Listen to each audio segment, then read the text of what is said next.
And again, this whole series is not about, you know, having a pantry because the end of the world is coming, or, you know, the worst case scenario. This is about giving yourself empowerment through saving time and money and energy and some peace of mind, because life events happen.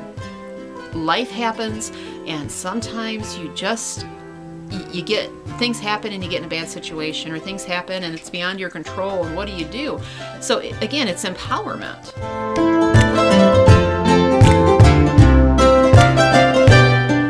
Hi guys, it's Leah with Family Heritage Living.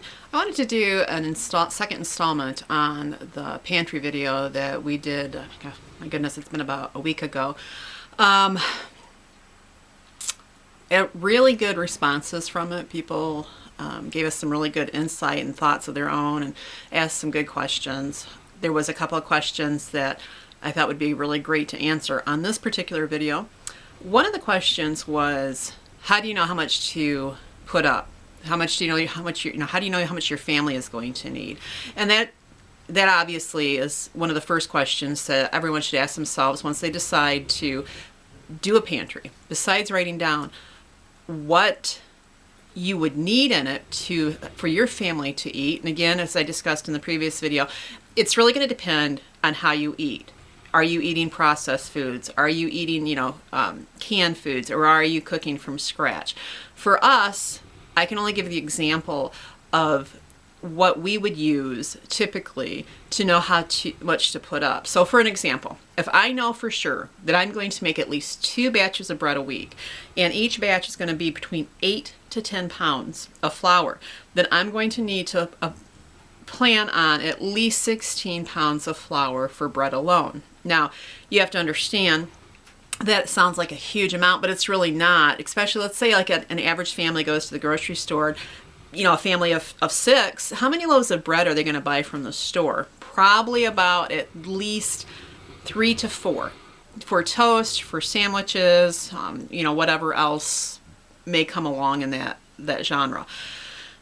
For us, if I make a batch of bread with about 8 pounds of flour, or a batch of dough with about 8 pounds of flour, I'm going to get approximately 3 loaves of bread out of that and a cookie sheet full of rolls. Now, I'm also going to get a product that's not full of additives. So it's going to be a heavier, denser product than the loaves of bread at the store. I'm just putting this out there so you don't think, oh my goodness, that's such a large amount. It's really not that much flour. And 35 pounds of flour, when you tap it down, which means, I put flour into a 5-gallon bucket, I pick it up and drop it and, tamper it down a little bit, I can get about 35 pounds of flour into a bucket comfortably. Now that leaves just a little bit of airspace at the top, not much, and you don't want much. When you are filling buckets full of dried goods, you do not want much airspace in there, because airspace is where the spoilage can happen if it starts to get too much moisture in the area where you're storing it. Food damage comes from the air pocket. So just as the example that I'm using is flour for us, and it could be wheat. If I'm using 8 pounds of wheat for a batch of bread that I have to grind, it's still going to turn out to be approximately the same, that I'm planning on calculating for us for needing.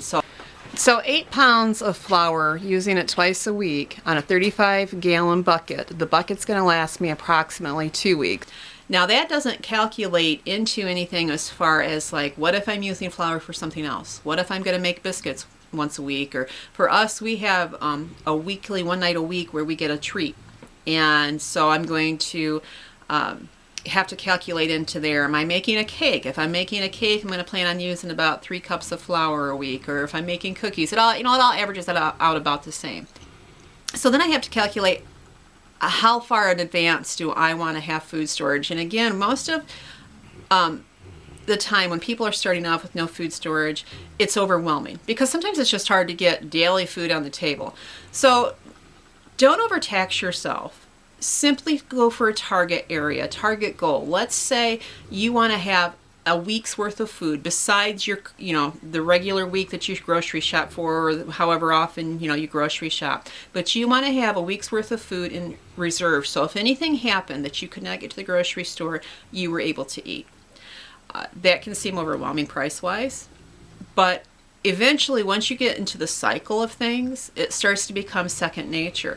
Sometimes for us, when our food storage is low and we've got to, start to ramp it back up, or when people, have asked me how do they reduce what they currently intake, the thing is we get to be habitual about things. Some families have a regular night out to eat. They go out and they order pizza, or, maybe they go to lunch. Maybe they go out to lunch and they take that money and they go get a, I don't know, all I can think of is like fast foods, like a McDonald's or a Burger King or something.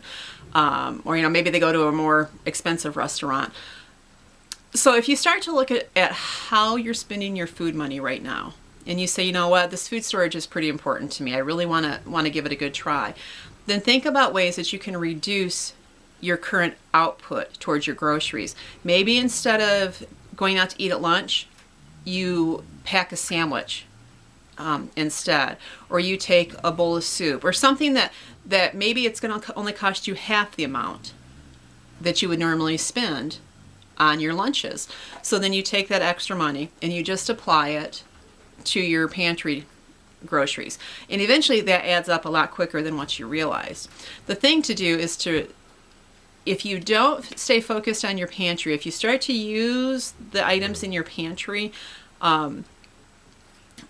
maybe not so much on a needed basis, but you know what, that's what I got right now basis, you're going to become discouraged because your pantry is never going to be stocking itself. It's kind of like trying to save money. If you put $30 away a week, and you're trying to get up to, maybe you're trying to save $1,000 or something, but every other week you're using that $30 because either you mishandled your money before, or and I'm not talking about emergencies, okay, I'm just talking about choices maybe we make that we could otherwise make a better choice for, and you get discouraged because your savings never increases, so you just kind of stop trying. And that's what I want to encourage you about, is really have a clear plan for your pantry. If you put things away for your pantry and you don't get to that desired goal that you have, and you find you have to use it because of necessities, that's something totally different. That's what it's there for. I mean, that's the whole point of doing it, is it's there for that purpose.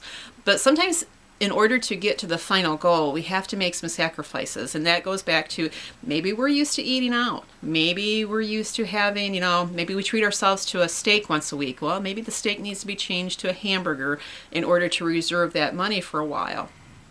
Maybe instead of buying breakfast cereal, you commit to eating oatmeal for breakfast for a week.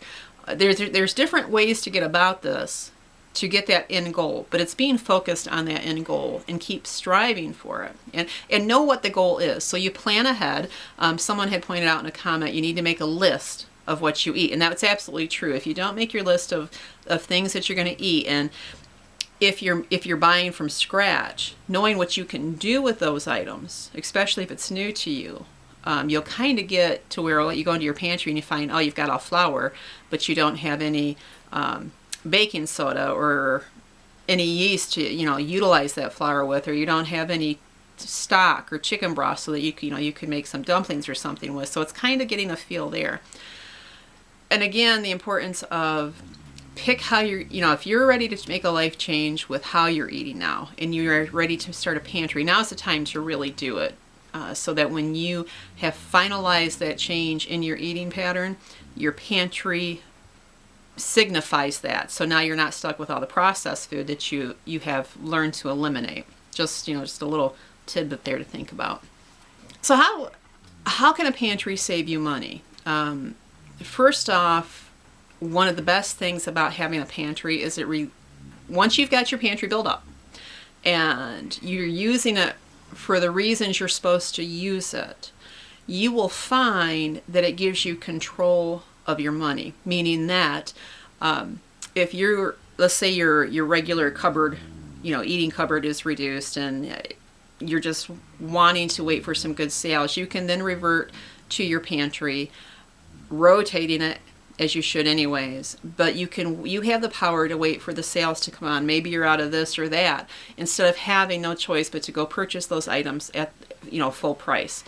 The other way it saves you money is you find you don't have to go to the store every 3 days, every 5 days, every 7 days. Every time you go to the store, you end up, almost everybody, and maybe you're the exception to the rule, but almost everybody, when you go to the store to pick up some groceries, you spend more than you need to, because we get triggers as we walk through the grocery store. Maybe we see something and we think, oh, that sounds good, I'd like to have that, even though it wasn't on the grocery list.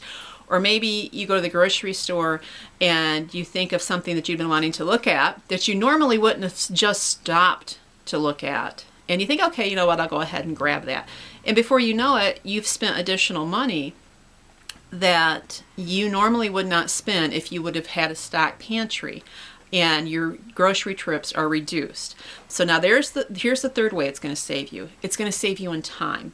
Once you get a pantry stocked up and you're rotating it out, your grocery shopping trips are reduced. And you have that freedom to use your time in a way that's more productive for you. Maybe it's spending time with your family. Maybe it's spending time preparing the meals, the time that you'd spend normally at the grocery store shopping every 3 or 4 days, and you're now only finding you're having to shop every other week or something because your pantry's built up, so you're able to save your grocery money and make, a larger trip and, do a larger portion of your grocery shopping in one bulk thing versus lots of little segments. You can spend more time looking at your food preparation, and there's time saved, but it's also, now it becomes this thing that, wow, I've got this extra time that I would normally spend running, and now if you have a family, you can involve your family in it. It's not rushing to get the meals done and on the table. It's more of an experiment and an experience versus a have to type of thing. So it's more of an experience versus a have to. And, experiences are where the joys come from in life. So when we have more time to focus on those experiences, we lose the rush with the running. To me, that's one of the biggest saving factors of a pantry. Another thing happens, and I can only give you this for an example. One of the things that a pantry saves you is frustration. This is another big thing for me. There is frustration, especially with the way that we eat and don't eat in our family. I can't go to the grocery store. If I want hamburger, and again, we don't have any back raised here right now. We have no backup here. So a lot of things I'm dependent on from the grocery store, due to the circumstances of the past few years, due to depleting the pantry, rebulking it, and that's why I'm doing this series, because it's encouraging. It's a good time for me to do it because I'm needing to kind of start at ground zero with our pantry, which I haven't been at in years. So it encourages me. It helps me think things through. It gives me the opportunity to encourage other people to do it. So when I go to the store, and let's say I've got on my grocery list, I want to make spaghetti, or I want to make, chicken soup. Because we only eat organic, because we only eat organic, and there's very few options in our area for organic food, I'm dependent on the store having those items. And far more than not, especially when we first moved up here, the stores would so often not have what I'd gone after. And then I'd have to fall back, and I'd have to make sure I got to the point where, okay, so this is the meal I'm looking at for today, tomorrow, and the next 3 or 4 days. But what happens when they don't have these things? Then I've got to have a plan B, and sometimes I had to have a plan C. So there's a lot of frustration there, when you are dependent totally on what the stores have. And it doesn't matter. I mean, it's worse when you live in an area, let's say you live in an area where there's hurricanes, you live in an area like us where there's snowstorms, people, stock up at the last minute for these major events. But you don't even have to have that major events in order for the stores not to have what you need. Maybe they're having sales. Maybe it's just a rush on stuff for whatever reason, just timing.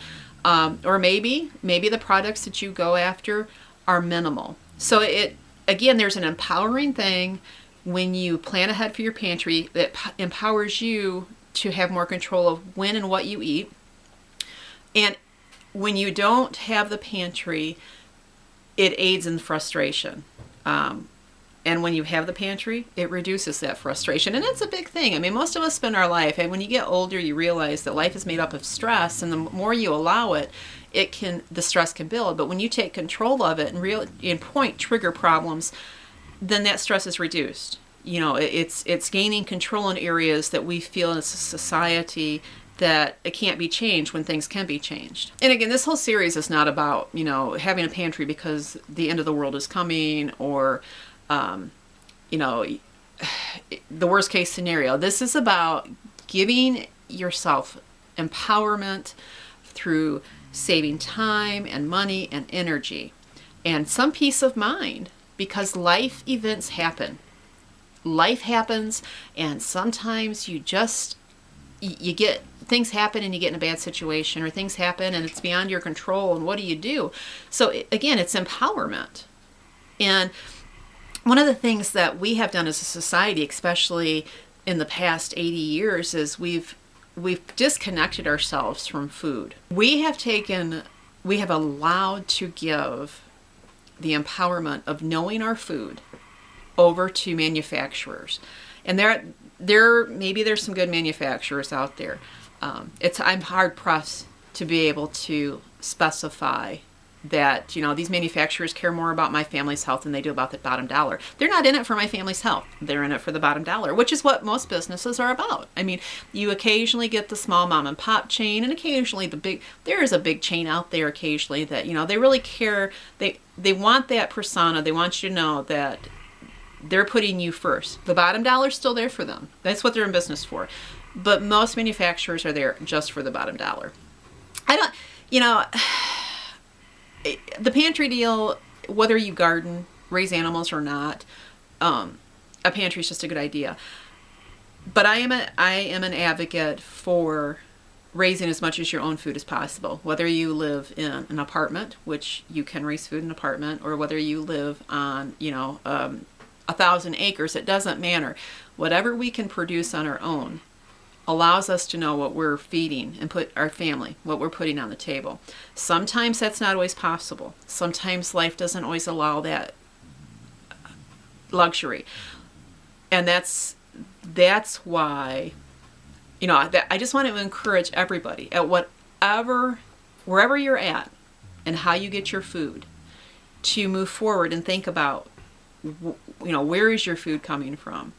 What happens if I can't get my food tomorrow? Why should I have a certain amount of food prepared or available to me that is not on the grocery store shelf?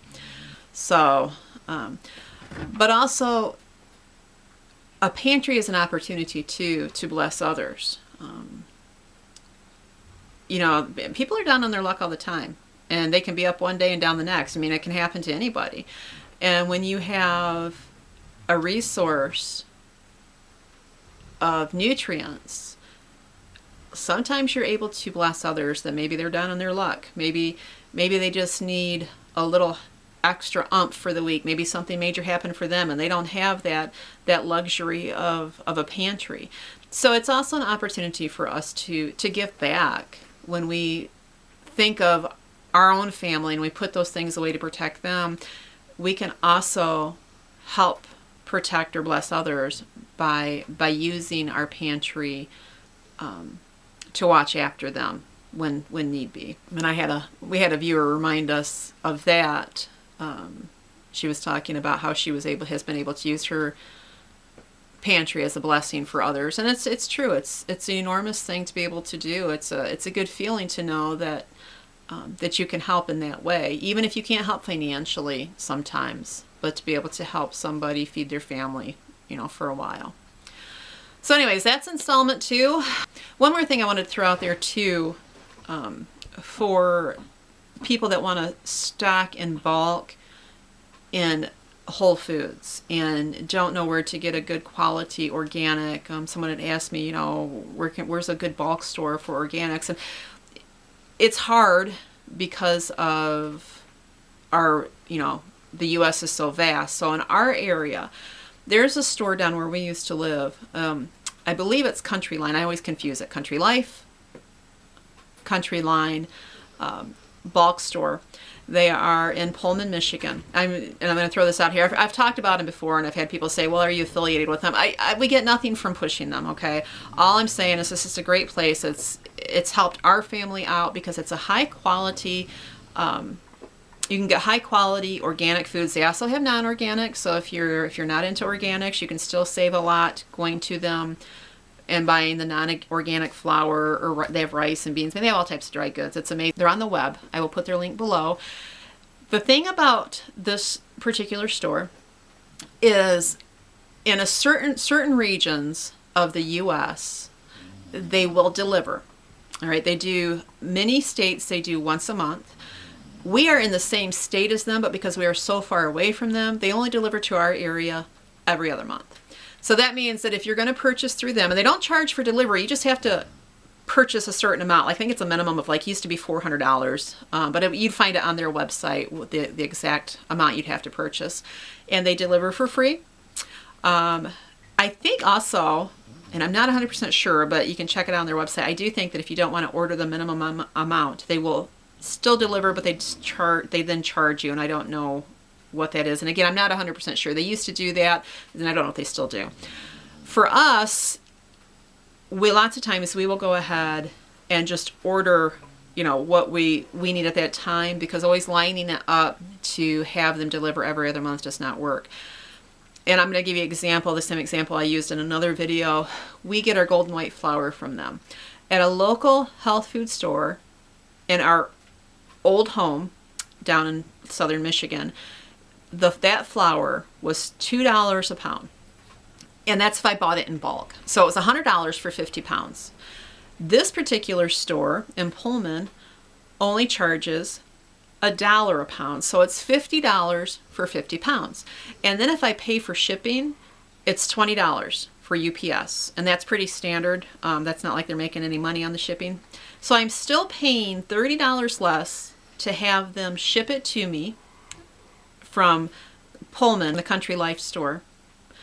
It's $30 cheaper than a lot of other places, and it's like that on a lot of their food. Most of their stuff is just affordably priced. If you're really wanting to bulk up on your pantry, there's some place to check out.